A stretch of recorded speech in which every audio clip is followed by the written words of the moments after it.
CC, CEO, wanna change your life? Come see me, yo. I'ma teach you how to build up wealth for your family, not just for yourself. I'm a bestseller, a house flipper, a businesswoman, a go-getter, a big investor, a goal builder that can teach you to get richer like millions, baby. You really about to fill your savings. You about to have multiple streams to pass your children, baby.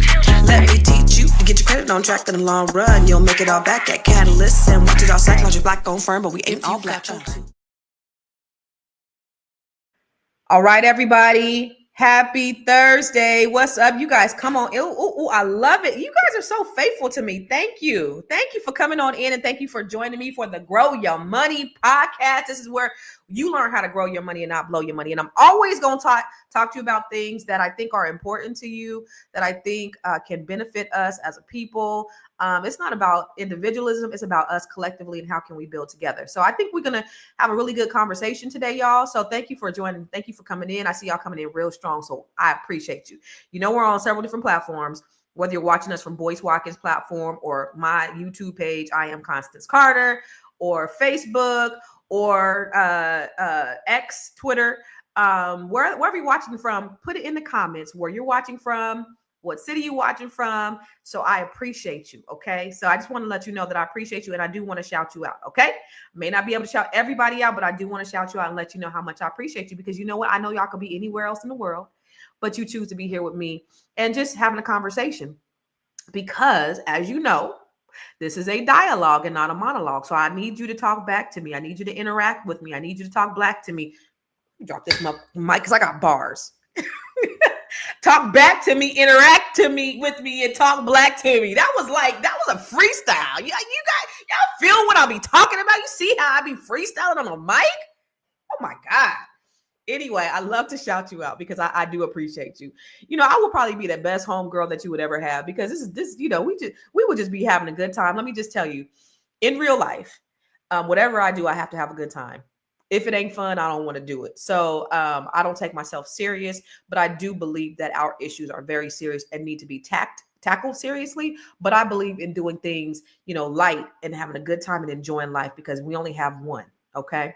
The second thing I want you to do, as I sip my tea, is if you have a business or a product or a service, you know, it's all about collective economics. The only way that we are going to get anywhere in life is if we do it together. You know, F all that rugged capitalism, individualism type shit, because that is not going to move us forward as a people. So we got to work together. We have to be willing to work together. So if you have a product or service, please, you guys, support Black-owned businesses. One of the things that I absolutely hate and I loathe with a passion is when I hear people say, I don't do business with Black people. Let me ask you in the comments, have you ever heard somebody say, I don't do business with Black people? Be honest. Anybody ever heard somebody, whether you said it or not, you ain't even got to admit that you said it. I remember one time I was at a church speaking, and I said, how many of you heard somebody say, I don't do business with Black people? They're like, yeah. And then I was like, how many people have actually said, I don't do business with Black people? And people, I said, now take that hand and slap yourself upside the face, because that's the dumbest thing I've ever heard in my life. That is the most self-hating thing that you can actually say, is that you don't do business. That is part of the conditioning that's happened to us over the years, over the century, during the course of this country. It's conditioning to make us hate ourselves, to make us feel like we don't do good business. Yeah, we sometimes don't do good business, but everybody else don't do good business too. But we'll still patronize those people. We don't give our people an opportunity, another chance. We don't give them good feedback. I remember I was at a restaurant in Atlanta, and I was talking to the waitress, and we were just talking about business. And she said, you know what, being in a restaurant business is really hard, because when you have Black patrons, they be the first ones to help you. They be the first ones to eat up all their food and put, you know, a piece of hair in their food and say that, you know, they had hair in their food and they want their money, you know, just things like that. And if we don't comply, then we'll get a bad Yelp review. It's really tough doing business with Black people. We have to really change the narrative. We have to change the dynamic, y'all. This is so important to the growth of us as a people. The powers that be, they are in a power struggle right now. They fighting in the White House like Crips and Bloods. They are fighting in the White House like Crips and Bloods. So you know what that means for us? We're going to mind our Black business, and we are going to mind our Black business. Do you understand what I'm saying? We're going to mind our Black business. We're going to mind our Black business, and we're going to mine our Black business. Put that in the comments. We're going to mind, M-I-N-D, our black business. We're going to mind our own black business. And we're going to mine, M-I-N-E, like you are mining or sourcing for gold, our black business. That's what we're going to do these next 4 years. We're going to rise as the power conglomerate. If black people were a nation, because we have $2 trillion of spending power, we would be the 10th largest nation in the world. In the world, with the consumption, the amount of consumption that we have as a people. We're powerful, y'all. So I'm getting ahead of myself. I do want to shout y'all out, y'all. I really, really, really do. So I see Mackenzie from Boston. I see B1 from Colorado Springs. Oh, by the way, I will be speaking at the Wealth Boot Camp, the Millionaire Boot Camp. Dr. Boyce Watkins is having in Miami on May, next month, March 7th and 8th. So if you are going to be there, I'm going to talk to you about how to grow your money and not blow your money. I'm going to give you some strategies, like some key strategies that you could use, take away, so that you can grow your money in a very meaningful way. So that's going to be in Miami on 7th and 8th, and they're still working out the details on the landing page. I still don't know where, I'm just kind of getting the information, but that's in a few weeks, and I will be in Miami. So if you are in or around the area, this whole conference is designed to really help you grow. So what's up, Precious Jewels from Stockton, California? I see Sophia, Miss Sophia from Stockton, California. So remember, I went off on this tangent about supporting Black-owned businesses because I want you to put your business, your product, your service in the comments, because I want to be able to patronize you. Also, Tiara is taking this information and she is putting a business directory together. Tiara's not with me. Tiara's on the set still with her daughter at Abbott Elementary. Tiara's daughter is an actress, so she's on the set of Abbott Elementary right now. But she's taking she's taking all your information. If I'm gonna put it in here, if you have a real virtual.net. This is her email address. So info@realvirtual.net. If you have a business, also send her your business information, because she's putting together a directory. She's actually matchmaking businesses right now, but we just want to give you the exposure and the visibility, because we know that your business, it really does matter. Okay. Us together, we have so much economic power, you guys. They don't even know. I think what happened over, this election cycle is, y'all. Okay, let me ask y'all this before I get into it, because I'm finna get into it. I'm finna give y'all some game, and I'm gonna give y'all some nuggets, and I'm gonna give y'all all of that stuff. But I was looking, as I was looking online to see what was going on this morning, I seen that Trump took over the Kennedy Center. Right. He took over the Kennedy Center. He said, it's going to be hot. It's going to be cool. There's nothing about Donald Trump that's hot or cool. But I'm in DC. I've been to the Kennedy Center several times. And what's been happening at the Kennedy Center is, I don't know if you guys know, they have the Kennedy Honors, right? And they have a lot of art going on there, like a lot of artistic expression. Like I went there, they had like some hip hop stuff. They had some jazz stuff. Robert Glasper was like, they have really dope and amazing stuff. Alvin Ailey is there. A lot of cultural stuff. And this motherfucker got on the news and said he had a conversation with the board and said it got too wokey. Now, wokey, y'all, wokey means cultural. So, I'm looking on CNN, and so I'm like, so wokey basically means too ethnic. There's too many other people, and he's going to make it hot and cool. And, like the white people do, like, since they are the thought leaders of culture, right? Since they are the purveyors and the inventors of all things cool, he's going to make it cool and hot.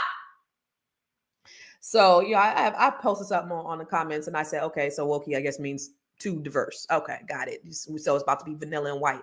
And somebody said, no, the Kennedy Center, they're having drag queens for kids there. Drag shows in which they're not. They've had drag shows there too. Now, if a parent brings their kids, that's not on the drag show. That's not on. So now we just throwing out, and that's the thing that I have a problem with when we talk to Black people about a lot of these issues, is the first thing they'll say is transgender, gay, and I understand that these people are benefiting. I do understand that, but we still got to think about us.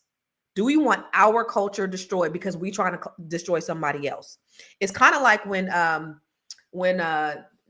Lyndon B. Johnson said, if you could take the lowest white man and convince him that he's better than the best Black man, then he won't even know you picking his pockets. In fact, give him somebody to look down on, and he'll give you everything he owns. Basically, the power that be, they continue. Donald Trump took a page out of the playbook of most politicians, right? Of distracting people, distracting all the things that they're doing by pitting us against each other. And so Black people have taken on that same attitude when we talk about the immigrants, and they was just doing the same thing about you. Do not align yourself with that philosophy. My auntie told me a long time ago. I remember we was in the church van. This is my auntie Rosie Mae Jenkins, who told me I could do anything. She's one of the reasons why I am the way I am, because she said that you could be, do, or have anything you want to because God loves you the same as he loves everybody else. And I said, even the president of the United States? She said, even the president of the United States. That's my auntie Rosie Mae Jenkins, Macedonian Missionary Baptist Church, Milpitas, California. She was my Sunday school teacher. She was also the first lady. We had about 50 members. 45 of them was my family. So that's how I was raised. But one of the things, we was in the church van on the way to church, and we telling race jokes. There was a Mexican guy, a white guy, we're in the back telling, and she shut us down. And she said, you know what? They used to tell those same, because it was, I think it was the joke where the Black guy said, we got this in our country, and we'll throw out this guy, and I don't know. And so then the white guy said, they throw out the Asian guy, and they said, why you throwing out the Asian? Because we have too many Asians in whatever, right? And my auntie said the same jokes that you tell about them, they used to tell about you, and they still tell them about your Black ass. She didn't say Black ass, but I'm emphasizing your Black ass when you're not listening. So when you adopt those same ideas and ideals that they have, you are basically falling into what they want. Lyndon B. Johnson, if you could convince them that they're better than them, they won't even know you stealing from them. In fact, you give them somebody else to look down on, gays, trans, or whatever. I don't care if you agree with them or not, okay? But if you give them somebody to look down on, they stealing from you. Stop letting them steal from you. We so divided down here, and they've done a great job being the puppet masters, and we've done a great job being the puppets. And shame on us for taking up those same talking points that these people say about your Black ass when you're not looking. Donald Trump says he loves the poor. He's convincing them that what he's doing is for their best interest and is serving nobody but him and his friends. But a lot of us have adopted those same ideals. And now we can't even come together for a common thing, because we say, oh, because of the trans, because of the gays, because of the immigrants, while we suffering. The Bible says, what you've done for the least of these will also be done unto you. So you got to think about the things that you do and the things that you say that affect people who are just not as well off as you. So we have to think about those things when we're looking at how we move in. Karma is real. All these things are real. But anyway, I digress, because I do want to talk about our economic power, because I do believe, y'all, we have a ton of economic power. We got a ton of economic power, and we can really change the dynamic of this world. Black people, we are the purveyors of culture. We invent all things cool. They follow us, right? We have been in a system of oppression since the inception of this country, and we've always managed to be the coolest. We're the ones who set the trends. We have they market things based upon our lifestyle, and all they do is duplicate it. That's how much power we got, Black people. But then they managed to convince us that we are unimportant, that we don't matter. And that's the reason why they are operating in the way that they are. And the only thing these motherfuckers understand, y'all, is economics. It's the only thing. And so that's why it's so important that we use our economic power to cripple them. Let me ask you this question. What if I told you that more than your vote, which counts, the most powerful vote you have is in your pockets? Y'all, we marched, we protested, but do you know what's the only thing that's really moved the mountains? Is the absence of the dollars. That is a language that these motherfuckers can't afford to ignore. So listen, if we figure out how to just get on code for one thing, remember when Kamala ran for president. Remember that, right? Remember when she ran for president? And within 24, 48 hours, we got information. I started getting text messages. We getting on a Zoom call. Everybody get on a Zoom call. Everybody get on a Zoom call. First I was scared. I was like, oh my God, I was scared of what the outcome was going to be when I saw that she was running. I was like, no, they're not going to vote for her. But then when I seen the economic, or the powerful force that came behind it, and they weren't just talking, they put the money right there, but they had a common goal. They had a common thing that they were able to get behind, and they were able to raise a ton of money. Unfortunately, the richest man in the world got behind the other opponent, and in my opinion, they rigged those machines, because there's no way that I believe on any level that people voted in that way. But if we can get behind one thing. So let me ask you a question, because here's the thing. It's really hard for us to get behind a lot of things, because we've had this level of comfortability, right? This level of convenience that we've had over the last several years. Technology has made things quite convenient for us. Instead of me having to go to the store, it's snowing outside. It's snowing and I ain't been outside in a couple days. So in order for me to get what I need to do, I get on Amazon. I go on Instacart. I go on Uber Eats or DoorDash, or I do all of those things so that I don't have to be inconvenienced. So we've been inconvenienced. We've been so convenient with all the technology. Remember on the Jetsons when they were like, order that's where we are. So I understand the ability to be able to get in alignment to reduce our convenience. But I'm gonna ask you guys, have you guys ever boycotted anything? Put it in the comments. Have you guys ever boycotted anything? Have you ever just stopped going to anything? Have you ever just said, just individually? I'm not talking about like in any kind of organized boycott, but have you just said, you know what, I'm not going to do business with you, just like the way y'all say I'm not going to do business with Black people? Have you ever said, I'm not going to do business with this company for one reason, maybe one ethical reason or another? Leona said yeah. Precious Jewel said the NFL. Victoria said no. Sophia said yep. Naja said yep. Mackenzie said no. Home-based CEO said yeah, I'm boycotting now. Joan, I don't have mail shops. Okay. Dell Computers. Good. Okay. Target right now. All right. That's what's up. Good. I'm glad, because, I live in an area where it's mostly Black, and I go by Target and I see them Black people still going in and going out. And I'm like, damn, I haven't gone to Target or Walmart. I'm not a big Walmart fan anyway, and so what that does is, having these big superstores, it overstimulates me, and my sensory overloads just goes into overdrive. So, just having to, go into those types of stores, it's really tough. But I'm definitely not patronizing Target. I'm definitely not patronizing Walmart. So that's good for you, those who are doing it, who are getting information to be able to, be disciplined enough to not go to these places. So kudos to you. Kudos. All right. I was telling my girl, I just had to, by the way, share, because I'm about to take you there. But I want you to share this with your friends and your family, because this information that I'm sending you is extremely important. So share. I'm gonna give you a moment to share, because I'm sharing right now. Boom. All right, I'm sharing right now. So never been to Target, need a Black directory. Home-based CEO, thank you for saying that. I just put in here info@realvirtual.net, which is where Tiara is. Tiara, put your information, send your information in email, and Tiara is putting together a directory. Okay. Leona said she ain't never been to Target. Rhonda said I never liked Walmart, so that's easy. Yeah. Sometimes you have to take a personal stance. Yeah.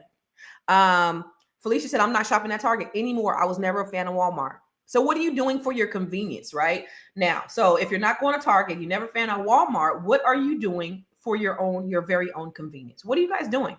So are you still going to Amazon? Like what are you doing? I'm curious. And that's what I want to know too. For those of you who are boycotting, what are you doing so that we can do it too? Facts Over Feeling said February 20th is supposed to be the day where all Americans are to boycott all major stores. Yep. Question: what do you do when you have a stock in Target? They make me money. There's other companies that you can make money. I had to look at for me. So my integrity, right? When Elon Musk said DEI must DIE, and I did a post about it that went viral, and I was sitting in my Tesla when I read it. So I'm sitting in my Tesla, y'all, at the charging station in the DMV, and it's 10 other Teslas next to me. And guess what? 100% of the Tesla drivers were Black. And this motherfucker, I'm reading on my phone, and this motherfucker said DEI must DIE. He does not want to include all of these people who are patronizing his business.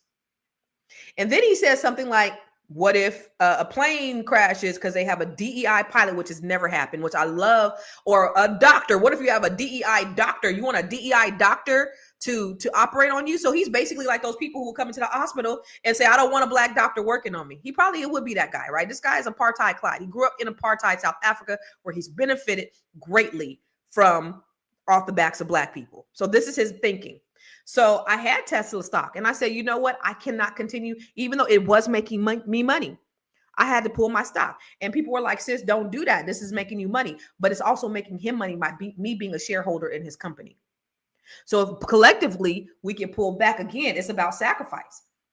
When Precious Jewel said that she was boycotting the NFL, imagine if more than just 2 people were boycotting, was taking a knee. What would have happened to the dynamics of the NFL if we could have came together? If they wasn't so worried, if they wasn't so scared, if these men weren't such cowards to say, listen, I want to help bring awareness to racial injustice.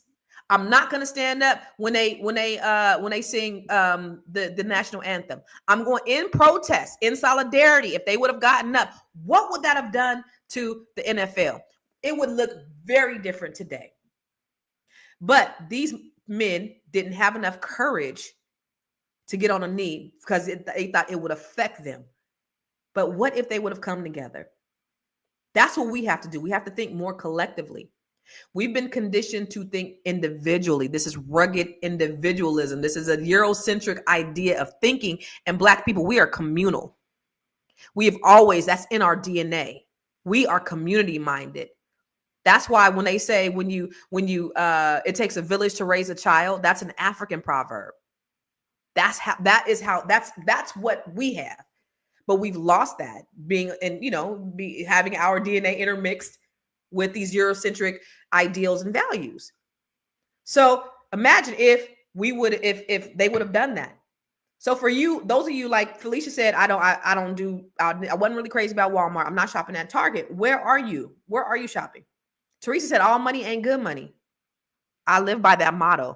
I will walk away from money before I lose my integrity over it, before I fight over it, anything like that. I'm not going to steal no money from nobody, because I know money is energy and it's currency, and it comes and goes. It comes and goes. But people, what they do is they love it so much and they make it the center of their lives, and they're controlled by it. I control my money. My money don't control me. Okay. So if you guys, so a lot of you, I think it was 50-50. 50% of you, I think, said that you have boycotted. 50% of you said, no, I haven't. Maybe you haven't had a reason to do it, and that's okay. No judgment here. But let me ask you today, do you think an economic boycott would actually work? Do you think an economic boycott will work? I shop We Buy Black. Oh, yeah. I know them. Yep. In fact, I was featured in We Buy Black. All money ain't good money. Amazon and local grocery stores. Now we're gonna have to boycott Amazon, sis, because they roll back DEI over there too. Okay. Cisco, Aldi, Trader Joe's. Yep. All love. Yep. So it will work, right? So if you believe that it will work, you believe that an economic boycott will work. Okay. All right, bet. Okay, good. So I just wanted to ask you that question. And then what's one company you refuse to support because of their values or lack of? So for those of you, you said yes. Like Precious Jewel said, the NFL. What's Garvey Nation? What is the Garvey Nation? Interesting. Hold on real quick. Let me see what the Garvey Nation is. By the way, speaking of the Garvey Nation, I have a training that I teach real estate collective real estate mastery, and Marcus Garvey's niece. Her name is Althea Garvey. She's actually an attorney, and she's actually one of my students in my B1 real estate mastery training. I'm looking here. Our whole family loves this. Garvey Nation. Welcome to Garvey Nation, a self-contained online community for Black race. Okay. Okay. I see. Okay. I see y'all got some shea butter and stuff on here, some tea, some hair grow. Okay. But do you got soap? Do you got deodorant? I see a very, very, very Afrocentric. Okay. I see my boy over here. Jason Fenwick's brother, Akua. I know him personally. Okay. All right. He's one of the people up here. All right. Bet. This is a store, Dream to Marcus Garvey. Okay. All right. Y'all go to Garvey Nation. Thank you for that, sis. Thank you for that. All right. So, Victoria says she shops I Buy Black. Melanful. Okay. Local grocery stores. Yeah, and Amazon's on the list, babe. Okay. Garvey Nation. Okay. That's what's up. Garvey Nation. Okay. That's good. I see a lot of shea butters and oils and creams and stuff on there, but I need to know where I can get some groceries online. I need to know where I can get some, I can get some deodorant, something to wash my ass with. Like, I need that too, right? So I'm glad that you put that on there though, because we do need to be supportive of that. Speaking of Garvey Nation, so my friend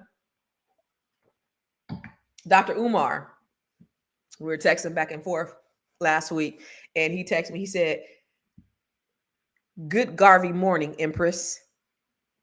So now to all my friends, that's how I greet them in the morning. Good Garvey morning, Emperor. Good Garvey morning, Empress. That was just a little side note. Anyway, all right. So I shop Etsy, but look for Black sellers. Okay, I love that. Karen said one thing I thought of is that perhaps some haven't realized all of the major stores on their list, and all you got to do is, have y'all seen my TED Talk? I did a pretty amazing TED Talk. It's called what? Google that shit. All you got to do is Google that shit, and you should be able to find all the stores. It's pretty easy with the power of the internet. I just want to let y'all know we got more power in the palm of our hands with this right here than they had when they put the man on the moon. We have more technology. We have more access at the power of our fingertips. We can make millions. Y'all know I be making millions from this phone. We can do anything with the phone. So now there's no excuses, right? There's no excuses. We can find anything we want. We may have to search a little bit harder, but we can't find anything we want. All right. All right. Shop Black and Grown. Okay. And then, okay. All right. Thank you. Okay. Perfect. So let's talk about the receipts, because here's the thing, you guys. We know that when they were marching for, oh, by the way, real quick, because the voice is going to get me. Text my name to 87948. We have a special, we have this free gift for you. So really quick, take out your phones and text Constance to 87948. So not only can you be put on the list of when we go live, you'll get information on all the specials that I'm doing. Me and the Black Business School and Boyce Watkins and all that, we've partnered together to just bring some more amazing content and education for you guys. And so I'll be doing some trainings. Like I'm doing this training called Think, Build, Monetize.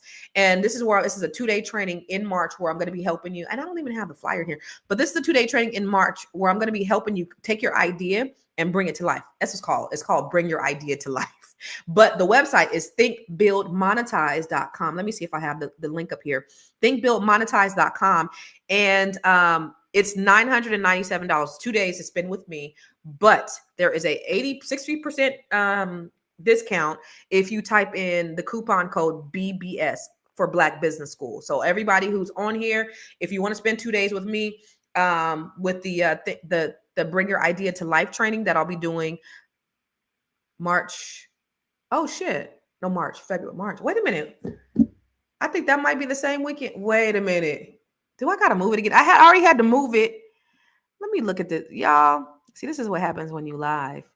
Because I already had to move it because we were, Fly Nubian Money was doing something. So I ended up moving it just out of respect so that we wouldn't overlap. And I moved it over to March. But then I think I just found out that we're doing the millionaire training. That's March 7th and 8th.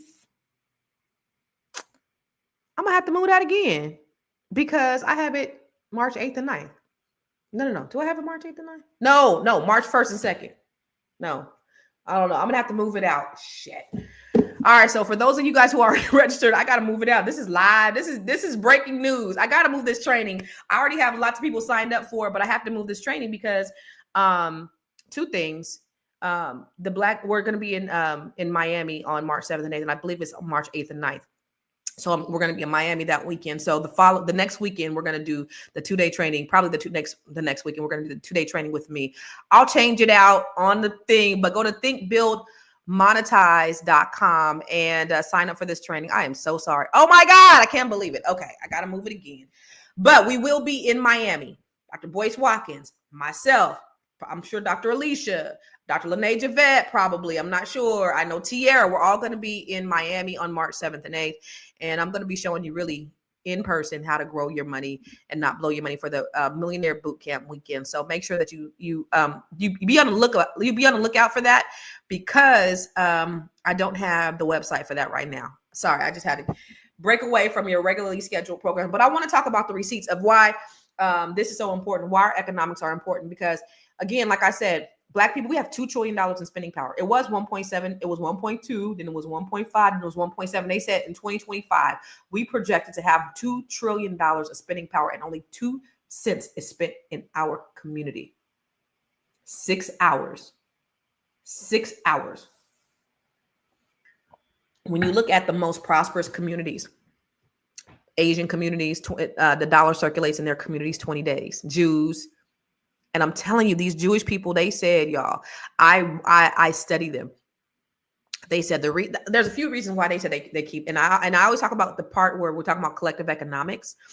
They do business. They said we're not going to do business with anybody. There's a few principles that they have, okay, that I think we should adopt as Black people. There's a few principles that Jewish people have that we need to adopt.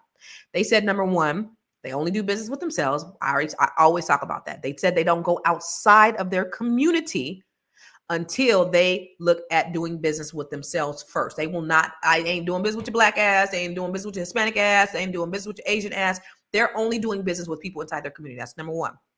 Number two, they talk business at the dinner table with their families. So their families know, okay? Number three, they said we treat our neighbors as ourselves. We love our people so much. So we have to stop all the infighting, right? You know how they say, and I'm not adopting this mantra. They say that we're crabs in a barrel. That's what people say about us, and that's what we say about ourselves. But I don't believe that to be true because I don't know those people. The Black people I know are great. So they say we're crabs in the barrel, but the Jewish people are very intentional about how they treat each other. They treat each other with the utmost respect, right? You don't see them banging. You don't see them calling each other Jewish explicit words or anything like that. But we do that to ourselves, right? We kill ourselves, all that. And then another thing that I thought was interesting that he said was our synagogues serve us. Let that sink in. Our synagogues serve us. I don't know if you really understand what I'm saying. In the Black communities, we serve our Black churches. Our Black churches are created and they make millions of dollars. Instead of putting back into the communities, guess what they do? They building big mega churches. They're not putting it into housing in the community for the people. People come up there and they say, I can't pay my rent. They're not serving their community. They're, the pastors, mega church pastors, private jets. Their lifestyles are like lifestyles of rock stars. And Jewish people said it's backwards. Our synagogues serve our communities, not the other way around. That's something I think is so important, but it's so it's such a small thing, but I think it's so powerful in the way that they look at service. They're not serving the man of God. Y'all got to serve the man of God. Y'all got to make sure that, every year in the anniversary, we bestow all this money and all these things on the man of God. While your patrons are starving, while your people can't pay their rent, while they're struggling. So we have to start making those small shifts in our mindset about how we operate as a community. Okay. So we have all of this spending power. If we were a nation, we would be the 10th nation globally as Black people. Okay. So let's look at these things that have crippled economies. They were marching.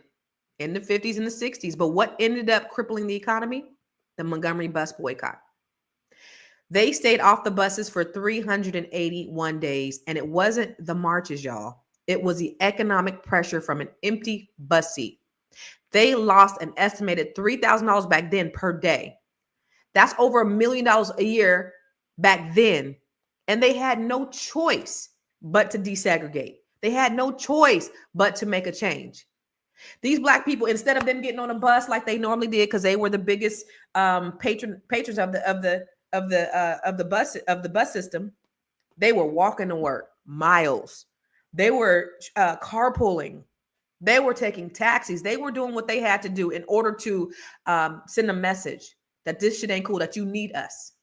Then they started getting harassed, y'all. They started getting harassed about carpooling.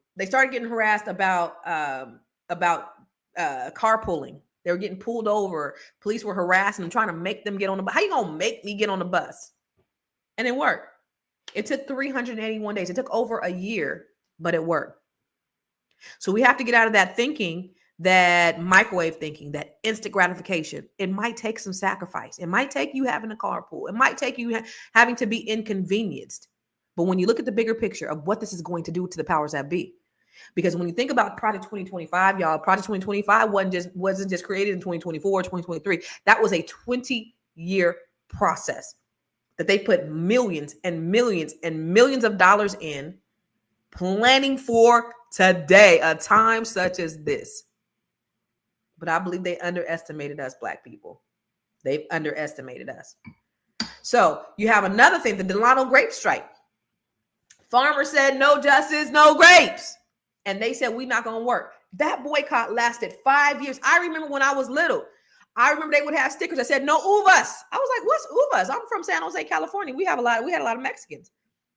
5 years, these people boycotted. They said, we're not picking grapes. Guess what? They folded. And they ended up signing contracts that gave them better work and protections. It took them 5 years.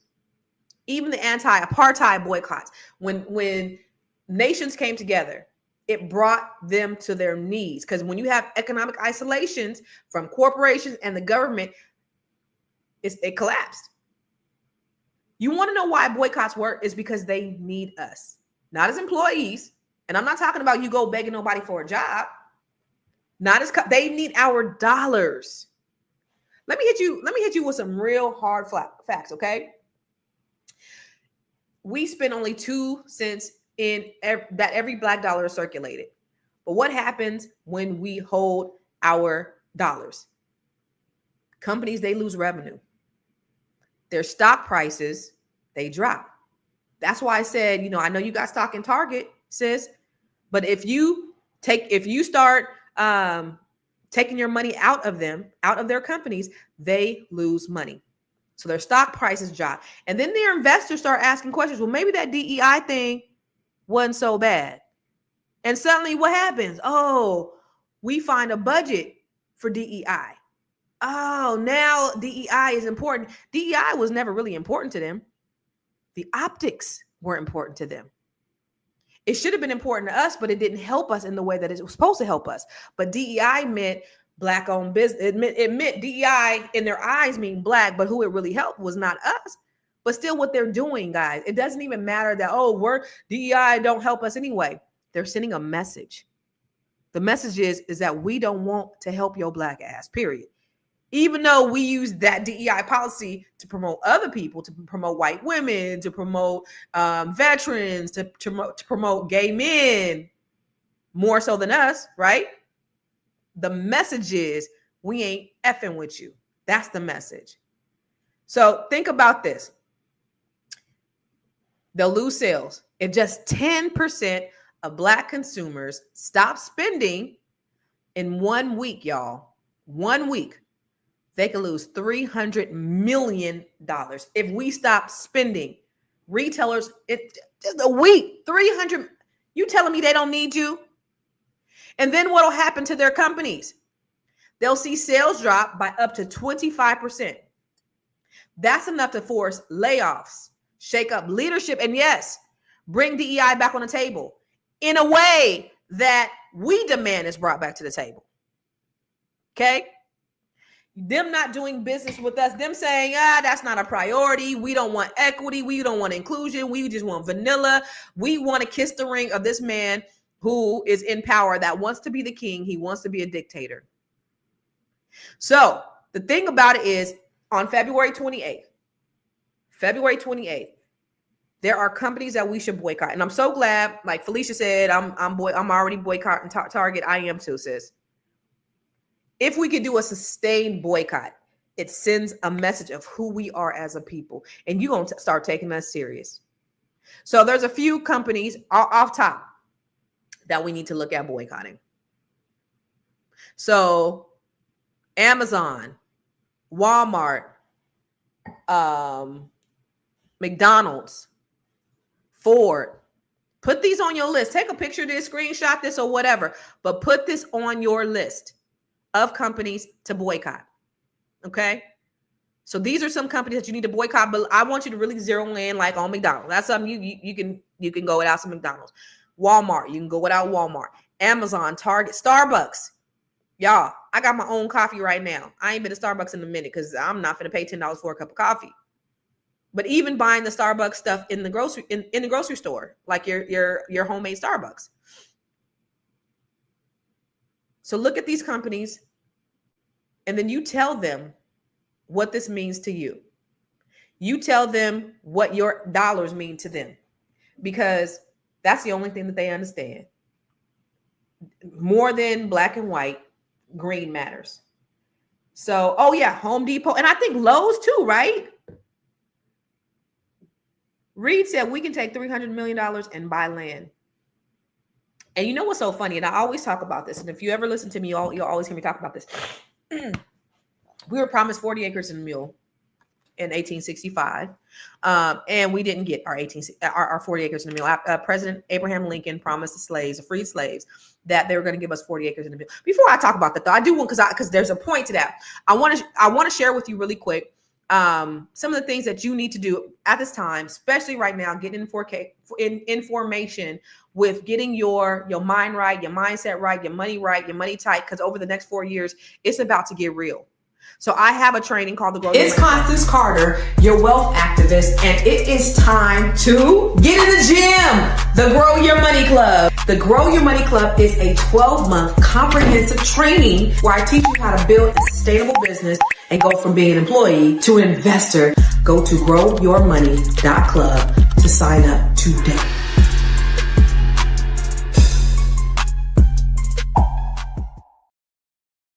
Hey, the reason why I wanted to put that in between there is because your financial IQ is your power.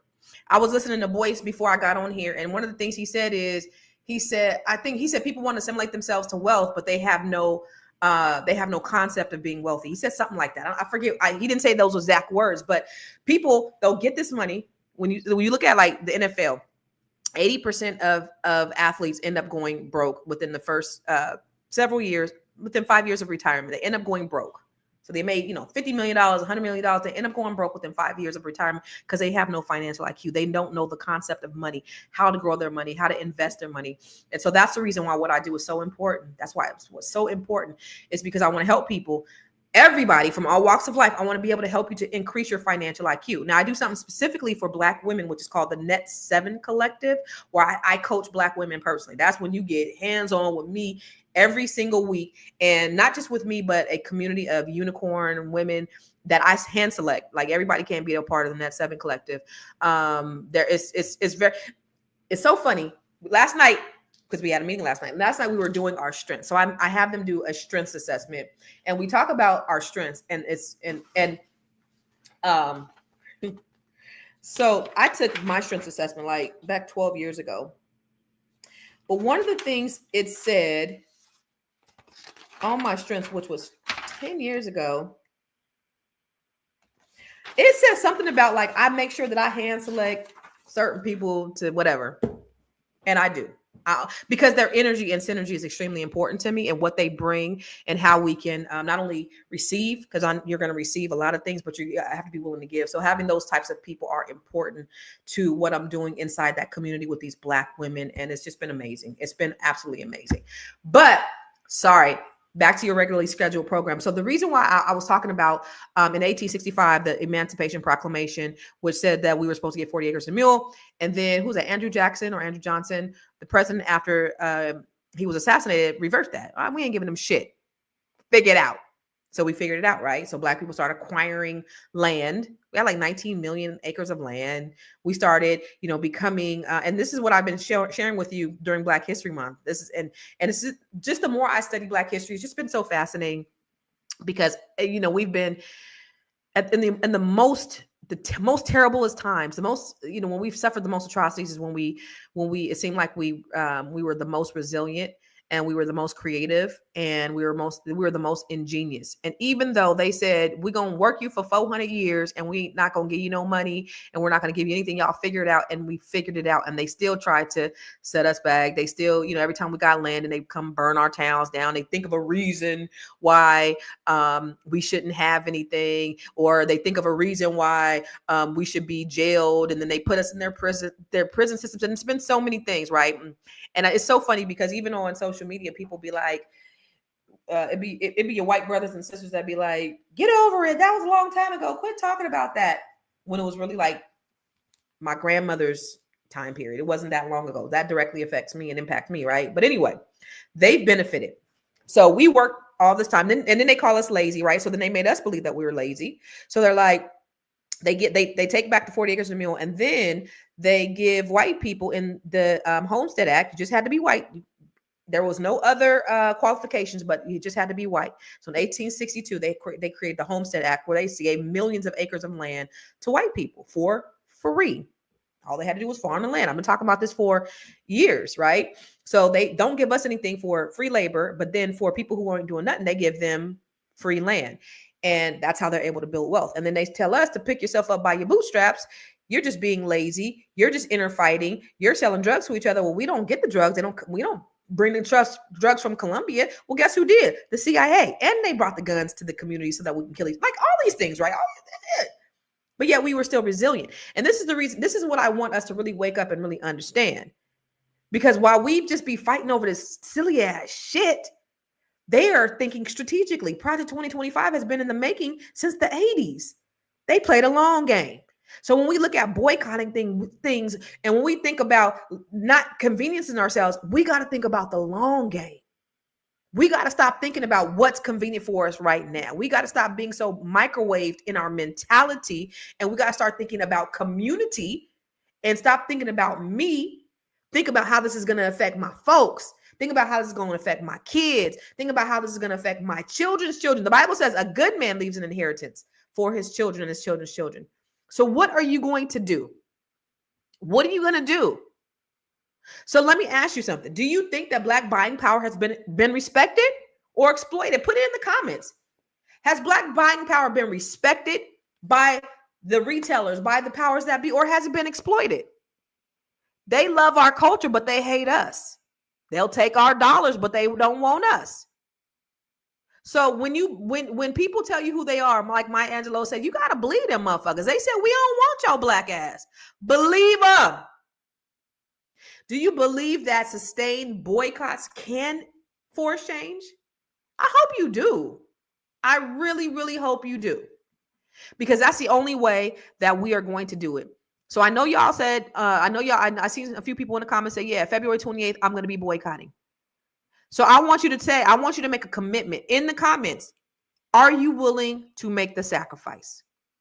I'm calling all y'all to the carpet. I'm calling all Black people to the table and our allies. This is not just for Black people. It's for everybody. Because you got the Argentinians for Trump. Now they shipping your Black ass back, or your Hispanic ass back to Argentina. You had the Cubans. Now you going back to Cuba. You had the Arabs for Trump. No, we don't want Kamala. Now he taking over Gaza. Y'all, you have been bamboozled. If you don't get information and let your voice be heard now, you never will. This is where all things are coming together for you to just walk right through this door and really effectuate change in the way that it makes sense, in the way you can really have power more so than you ever have. Right? You have technology, you have community, you have communication, we have a vision. And that's the thing I think we've been talking about since Trump came in office. Like, what's that one thing we can get behind? At least this is just one. There's so many things, but at least this is just one thing that we can get behind and say, yo, at least for a sustained period of time, Black people, let's boycott. So if we're all going to boycott Target, I'm already boycotting Target. We done. So until Target says, listen, we made a mistake and we find that you are important to us. You are an important part of you're an important consumer. You're an important partner, community partner with us. Until they open up their mouths, don't support them. Walmart tells you all the time they exploit their employees. Now they're exploiting you as the consumer because they said, we don't give about you. What is your response? Because they told you what their answer was. They told you what they was going to do. What is your response to Walmart? Where? So I already see people in the comments, and some people aren't going to do it. But like I said, I think I said if there was only 10% of us that did it, it'll bring them to their knees. $300 million. If just 10% of us did it for a sustained period of time. If we did that and we decided collectively that we are going to buy, we're going to be like the Jewish people, we're going to be like the Asian people. I told you guys that only 3% of Black-owned businesses or Black communities have Black-owned businesses there. Only 3%. So when you go into an Asian community, you're going to see Asian businesses. You won't see Black businesses. When you go into an Arab community, you're going to see Arab businesses. You won't see Black businesses. When you go into white communities, you'll see white businesses, but you won't see Black businesses. But when you go to a Black community, you're not going to see Black-owned businesses. You'll see very small, but you're going to see Asian, Arabs, and whites. So what are we going to do different? We got to think about the needs of our people. We got to start shopping Black. It may be a little bit more work, yeah. But if we're intentional about how we do business, and that's in every aspect of our lives, can't be lazy. Don't tell me about what Black people can't do. Don't tell me about how we don't stick together. Don't tell me about how we can't practice collective economics, because we can. Because it starts with you. Now, if you're not going to do it, then don't stop nobody else from doing it. So Gwen said, I'm in. Gwen is in, bars. Janelle said, oh, I'm all in. Target will not be getting my Black money. I love that, sis. Truly need more money than one boycott day. I said a sustained boycott. So are you not going to do it because it's one day is not enough? No. So this is one day is a start, right?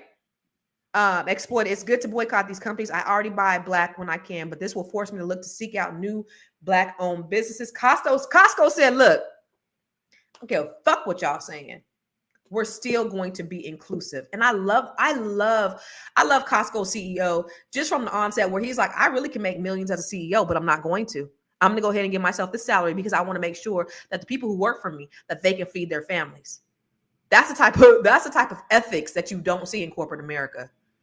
Terry said, yeah, I'm game. Where can we find the list of companies we are boycotting? So here are a few of them right here, Terry.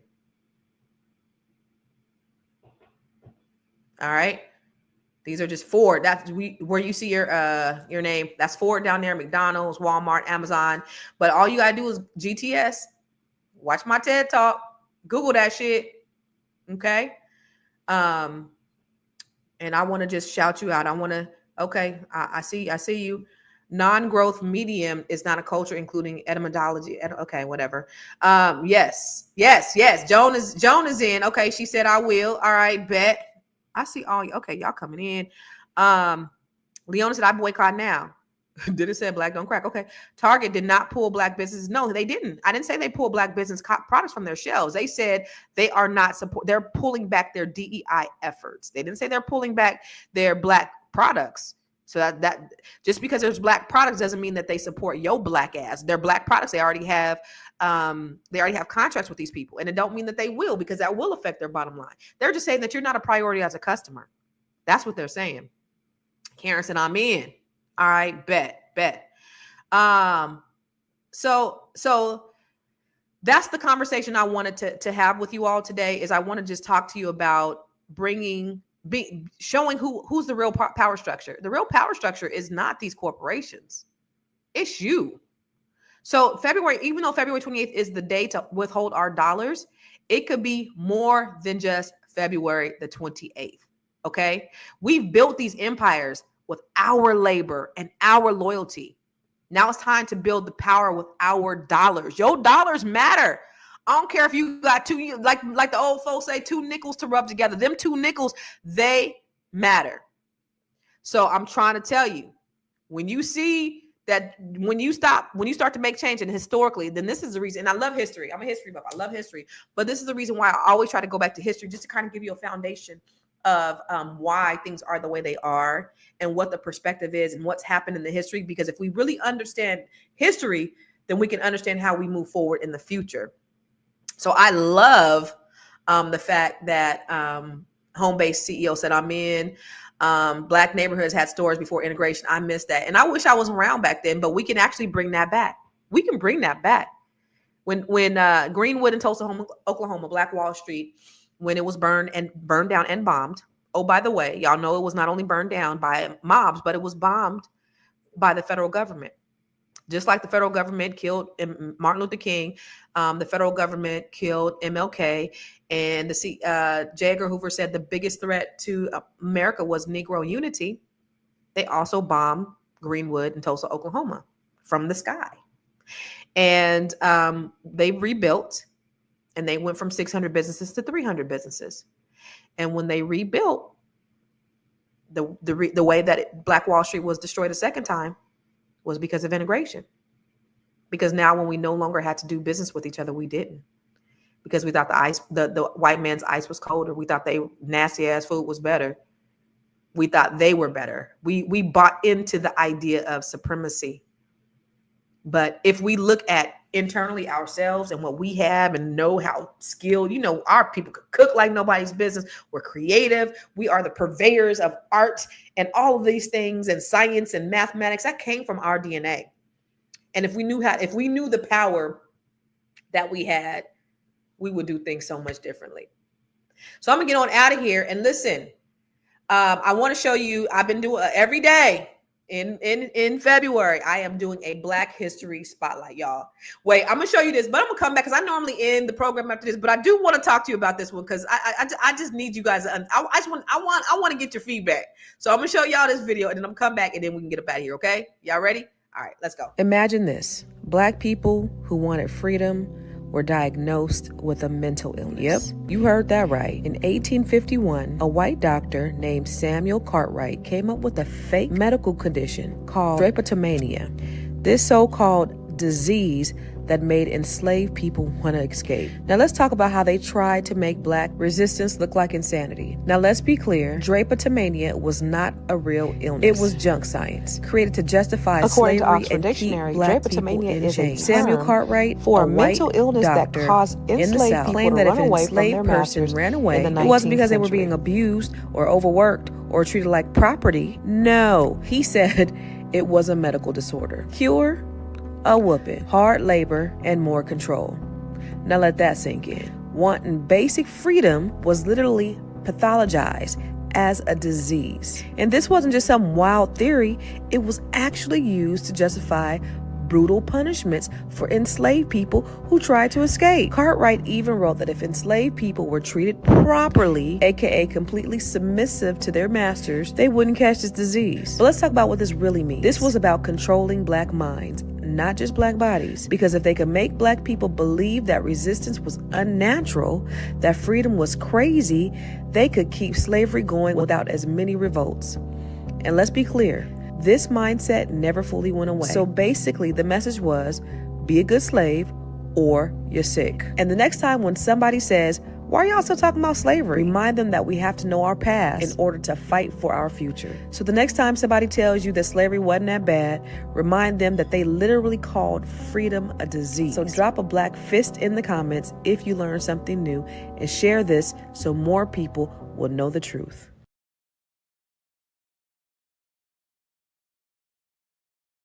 Damn, that the voiceover got messed up in translation.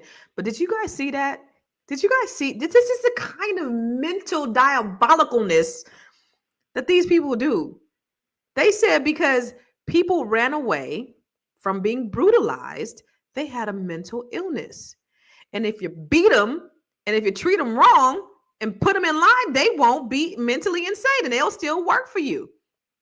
This is what they did. So you think these same people ain't trying to do the same thing and trying to brainwash you to thinking that you're horrible, that you're worthless, that you're violent, that you're animals? That ain't us. So anyway, I just, every day you're gonna see something new. I'm learning as I'm researching. But I've always loved Black history because I love how resilient we are. But it's interesting and it's fascinating. The things that we've had to overcome and the things that we still have to overcome. Yeah. But I love y'all. I love y'all. I'll see y'all tomorrow, same time, same bat channel. And again, make sure that you text Constance to 87948. That way you can get on the list every time we come live. That way you can get some free gifts. That way you can get informed every time, from everything I'm doing, from Constance Carter, the Black Business School, the stuff that we're doing here to try to educate you guys and just try to, move our people forward because I love y'all in real life, for real, for real, for real. And my life is dedicated to making our lives better. That's it. That's all. So make sure you text Constance to 87948 and make sure you subscribe, share, guys. This information is needed to know by everybody. And, together, I believe that we can really make change. I don't want to be at the bottom. I'm going to see you at the top because the bottom is way too crowded. I'm going to see y'all later. Peace.